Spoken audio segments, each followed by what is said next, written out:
We just had our first tournament of the season. It was an absolute banger. We got to see Pete dominate with his new trio. Acorn's new trio, unfortunately, not even making finals. Mr. Savage winning the first game of EU finals, being the first player on EU to earn. We also had Clicks absolutely dominating with his trio as well. I want to talk about which drop spots are the best, who's winning from what drops, and what I think of the current meta, and just some tips and tricks I've learned from watching all the pro scrims and the first tournament for you guys who are trying to compete. So, let's talk about. Let's jump into it. Let's talk about who kicked off the first tournament of the season, who's doing well, and then I'll talk about the meta breakdown and what I learned from watching the tournament. So first up, we had the brand new trio of Mr. Savage, not Mongrel, sadly, but Panzer and Upple winning game 1 of the Eval Cup final. So Savage proving why he potentially wanted to split up with Mongrel. I made a whole video covering all that. We have no idea who Mongrel's playing with yet as a trio. I think he's still on vacation. Before he even gets back and finds a trio, Savage is already dominating with his brand new trio. Now, there's been a lot of questions around Upple, like, who is Upple? If you haven't been following a lot of EU competitive, you might not even know who this is. He is a phenomenal player who made Grands last season playing as an IGL. I know you're thinking Savage and Pans were already having, like, you know, kind of issues over who would be the IGL net trio. Why would they add a third? He was forced into the IGL role because his trio just couldn't find one. Apparently, he's actually a super dominant fragger. And also, if he's smart enough to play IGL, why would you not pick him up? And they won game 1. They also got a 4th place. They were looking extremely good, but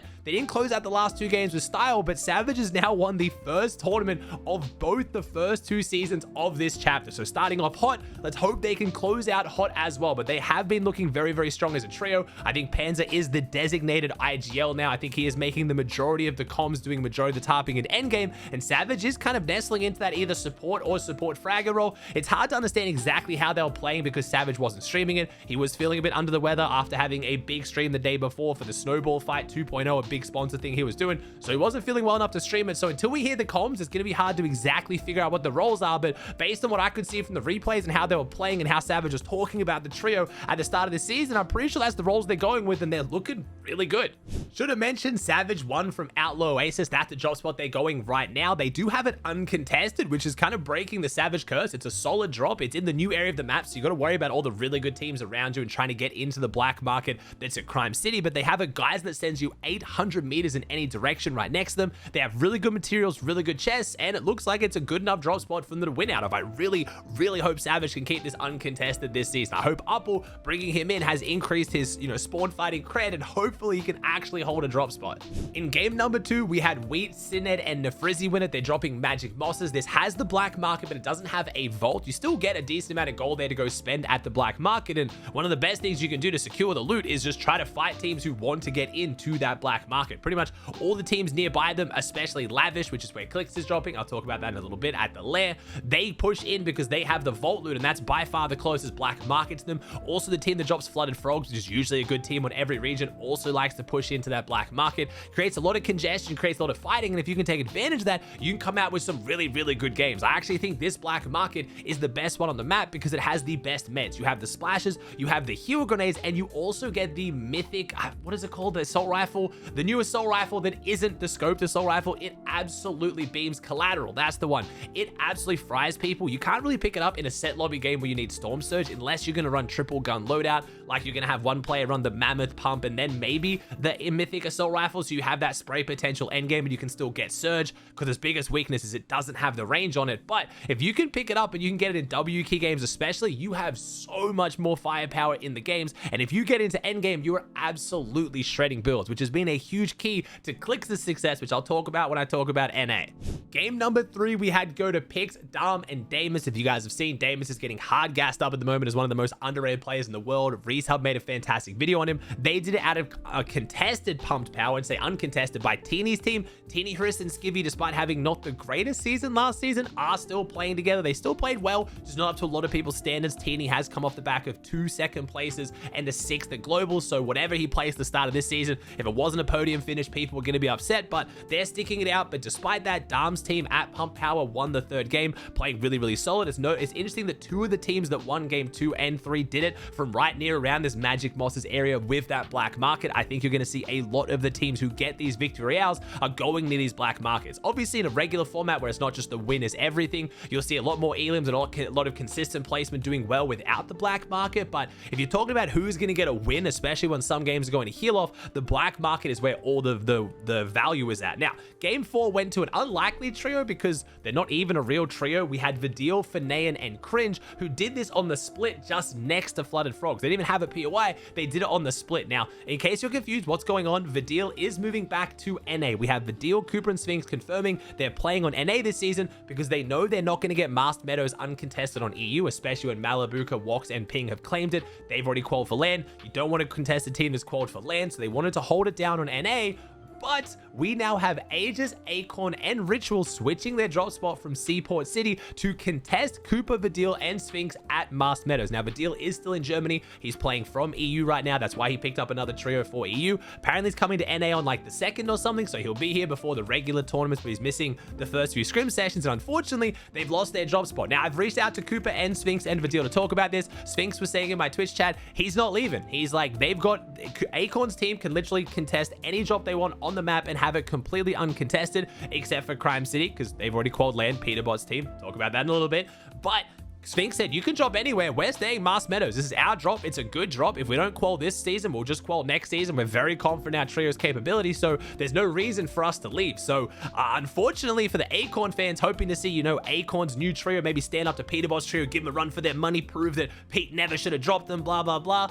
It's looking a lot worse. It's also worth mentioning Cooper's team and Acorn's team both didn't make finals on the Eval Cup today, while Pete's team went on to dominate. I keep saying I'll talk about it in a bit. I'm kicking off with EU. I'm getting a little bit ahead of myself, but the 4 games on EU were awesome. I do want to talk about a little cheeky strategy that came out. You're noticing Veno, Vico, and Flixie didn't win out of Crime City despite being a phenomenal team with, in my opinion, the best drop definitely this season. Without a doubt, you cannot argue it. Crime City is the best drop, but I'm arguing it's one of the best drops of all time. And one of the big reasons for that is the train. You get the train every single game at Crime City because of where the train spawns, which gives you the extra vault loot from the train. You get then the vault loot from Crime City. You get both of those. You go to the black market and you just have the best loot in the game with crazy positioning. There's even more that makes it better than that as well. You get the fastest 555 of basically any POI on the map because you have the Gold Rush River to farm all your brick and metal around it. Wood is easy enough to find. You can then base up on top of the black market, surge tag everyone with your mythic mammoth pistol with 2 shots you get every single game,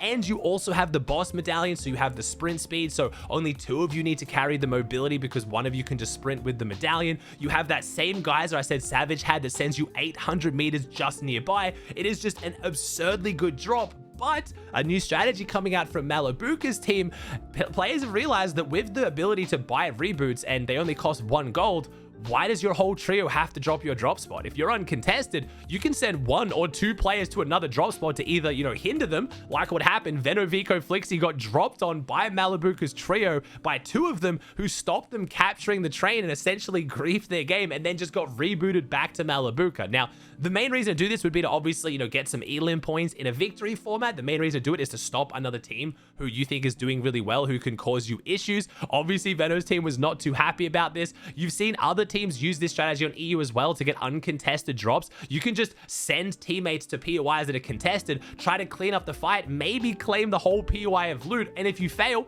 just reboot back at your regular POI. You lose the surge, because when you get rebooted, you lose the surge damage, but you gain any elim points, and it's pretty low risk for what it does stand to gain you. I don't know if too many teams will do it, because once you do it once or twice, teams will catch on and they'll just drop on you, or they'll send players to your POI. You know, you might start getting contested, you might get caught off guard, it could slow down your rotates. There is a bit of an issue with doing it too many times, but as a kind of flex play to pull out of the back pocket, it's really kind of crazy. Now, it is worth mentioning buying reboots for a gold is definitely a bug. We're obviously meant to be able to buy reboots, but I think they're meant to be way more expensive than a gold. I also would kind of like to see them take longer. I would wish there was some kind of an issue with maybe where the reboot card has to expire before you can buy it, so you can't just run away, instantly reboot your teammate, go to the black market with the extra gold and get back into the game. You guys might love that, you know, anyone can get back into the game at any time. It's a cool storyline, but for teams that already get the vault loot, it just feels like unless you wipe the whole trio, as long as one of them's alive, they can just go back into Storm, use all the insane white heals we now have in the current meta to stay alive in Storm,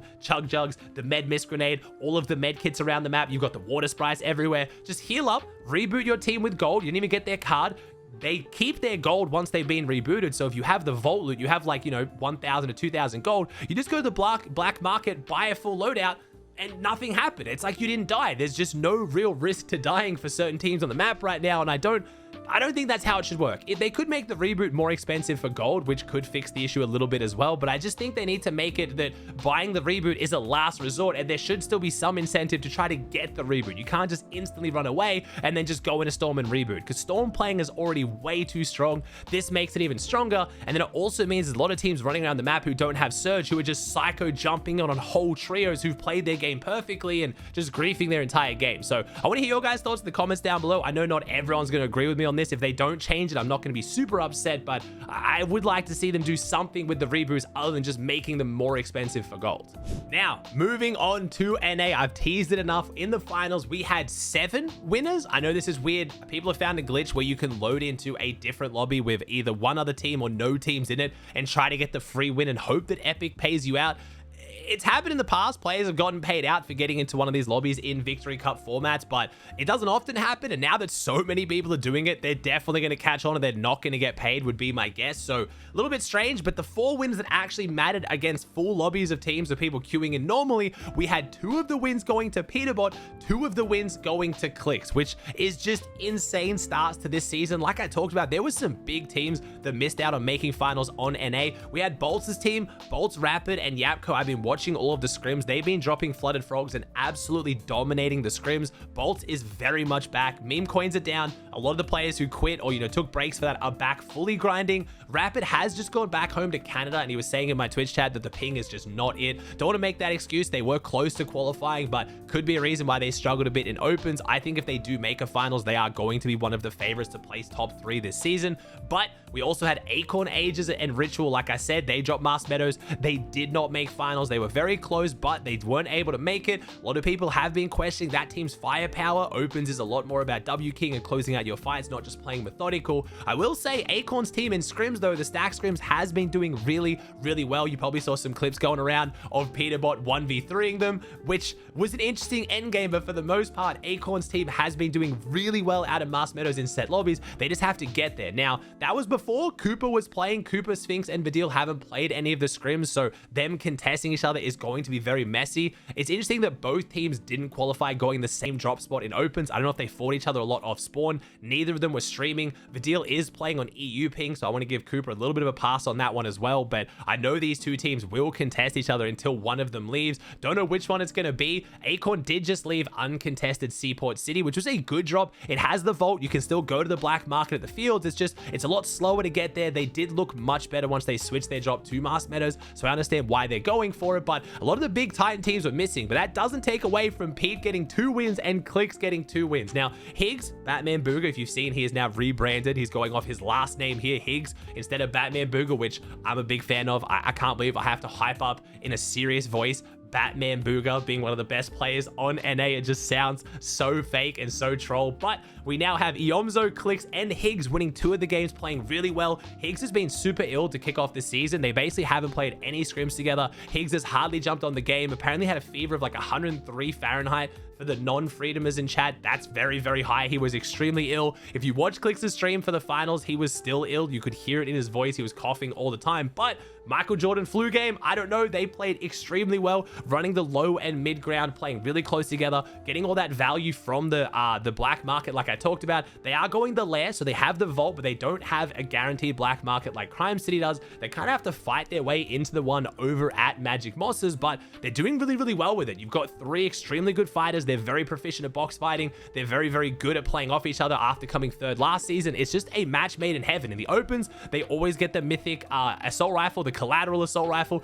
put in the hands of Clicks. He was absolutely frying. In the finals, they usually opt to spend all their money on the meds, and they don't actually buy the assault rifle because, like I said, it just doesn't really help you get a lot of surge. Most players want to run, you know, 2 meds of the baseball bat, and then usually mammoth shotgun, or a lot of teams are having at least one player on the team run assault rifle shotgun to have a bit extra spray potential, a bit more consistent surge, and also lets you in endgame kind of spray builds and apply that pressure. So if you guys are looking for my take on what the meta is right now, most teams are running that. Either 2 players are running mammoth shotgun and then triple meds or mobility if you can find a baseball bat, or they're running AR shotgun, mobility, or meds. So you can't really get away with 3 teams running mammoth pistol shotgun. Almost no one is doing that. You're just not going to get enough surge. If you're W King, you're playing in really aggressive lobbies, I think it's definitely worth picking up the new assault rifle. It absolutely fries. It just feels like an SMG, especially if you get it at that mythic rarity. If you go to the black market in tournaments, you can also buy mammoth pistols for $0.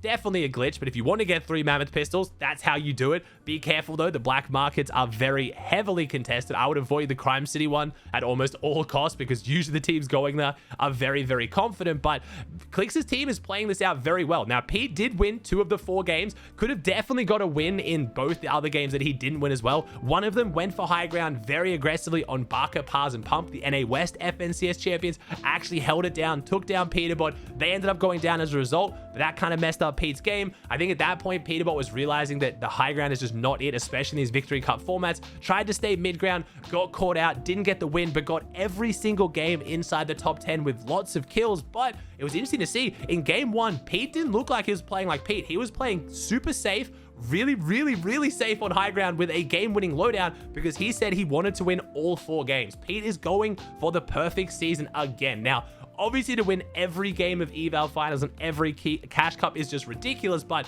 if there was any question of whether Pete was motivated right now, he is more locked in than I think I've seen him in a while, and that's saying a lot for a player who never gets off the video game, because usually you see him, you know, jumping down, going for, you know, the hero plays, going for clips, having fun. It looked like Pete was really locked in. The whole tree was sitting on high ground, you know, good mats, good meds, good weapons, didn't drop down for any kills because they wanted to win that badly, and they did secure the win. So Pete is really locked in right now.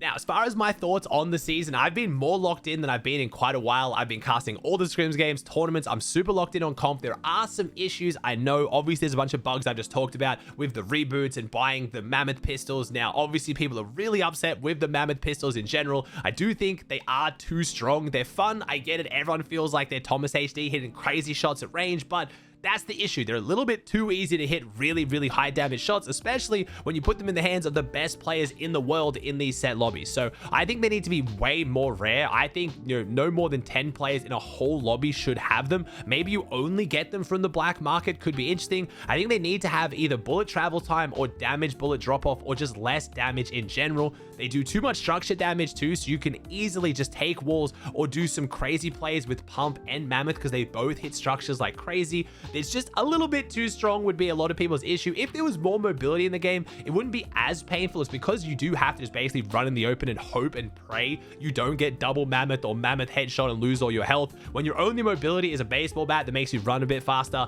and a gold splash that makes you run a bit faster, yes, with them combined, you are absolutely sprinting, you are zooming, but in these set lobbies, players are getting destroyed and a lot of pros aren't enjoying it as much. So I want to see a mammoth adjustment. We do have mobility coming. We have the rocket drill being added in less than a couple weeks. I think that will help a lot, but if it does function just like the rocket ram, which is what the leaks are saying, that's going to be problematic because you spend so long charging it up and just standing still, and then once you launch, it's a very predictable trajectory where you can just mammoth them in the head. So bit scared to see how that goes. I would love to see some more mobility in general added. I do think something probably needs to be done with how strong the black markets are. If you watch a team like Peterbot play, it truly feels like nothing can stop them, because unless you kill all 3 of them, like I explained earlier in the video, one of them's just going to drop back in Storm, reboot their team in Storm, go back to the black market, buy 8 med kits, 10 big pods, fully stocked up, buy weapons. They're going to geyser back in.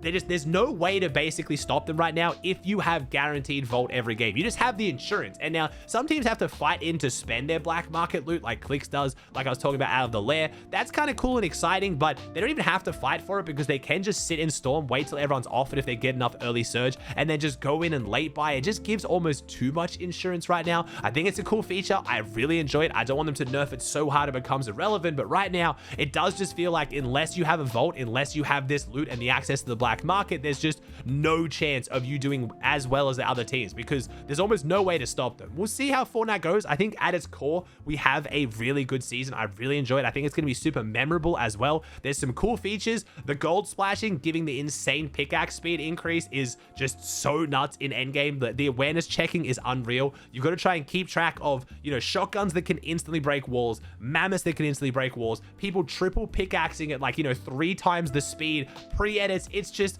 there's a lot going on, and I love that it's chaotic season. I am really enjoying it. If they change nothing, I'm still going to enjoy this season, but there's definitely some stuff they need to work on. But as its core, I think it's a really good season. It has massive potential.